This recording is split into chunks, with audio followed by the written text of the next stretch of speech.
Well, weather looks like it's cleared up a little bit. Sounds like there is a window. What are you hearing just in regard to how today could potentially play out?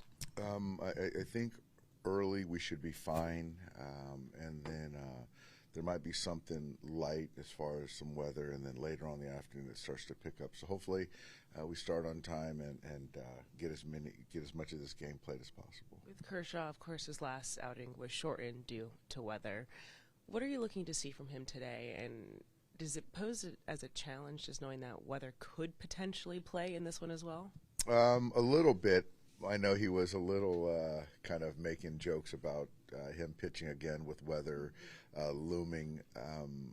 But I think today for me, the other day when he had the abbreviated start, I thought the stuff was good, albeit short, 2 innings. Just more of what he's done. I think the stuff has been good. Just the command, just to continue to harness that command, which I think he's very mindful of today, and go as long as he can. How much has he had to adapt the way he attacks hitters, especially just with where his stuff is at right now, even when it is kind of playing up, kind of relative to where he's at? But has he had to change the way he goes after guys, even compared to the last couple of years?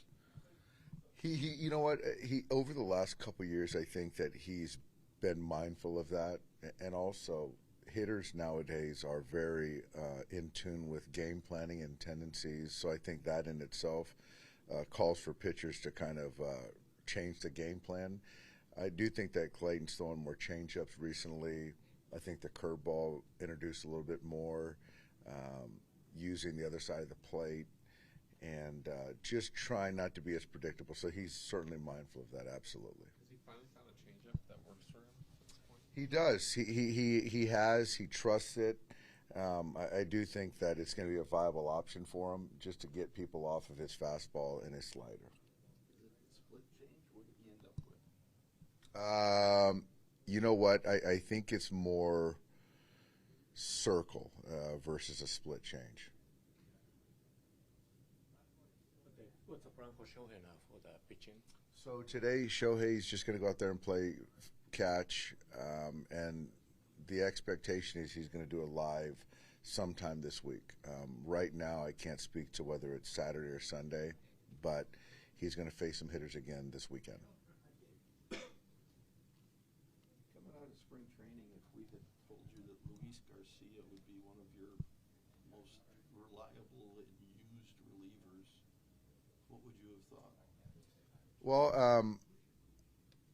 I think I wouldn't have been that's not too far-fetched. I think that Luis, as a veteran pitcher, I think with that you sort of count on knowing what you're going to get from the player. And he's, very strong, physical, takes the baseball, always has. So I think that the reliability, durability, I think kind of comes into play. But I think as far as kind of, leverage, I think that's another question.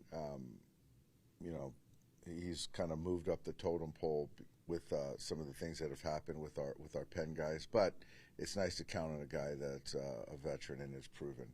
Is he your most rubber-arm guy down there? I would say him and Banda are probably the most resilient guys. I have a random one for you. How do you know when you've done enough preparation personally, gone over enough scouting, lineup possibilities? Do you have a good sense of when you're overloading yourself? And is that a difference? I think that there's I think the main part of it is actually knowing your own players. I think for me is you can sort of fine tune tooth comb or whatever that saying is, with the opponents and tendencies and things like that. But at the end of the day, certainly in baseball, you just got to really know your players, and every matchup doesn't always play out as such. For me, I think trying to make all my players feel relevant and valued is the main thing over the course of a marathon season, and giving guys starts or innings and things like that. But there is a point, I think, that you can over kind of analyze things. balancing Conforto down just because of the change in their pitching? Yeah, changing the pitching, but also ready to enter at any point during the game. And but that's kind of the thought. And I want to make sure that Rojas gets a couple at bats, and then obviously get Kike a start as well.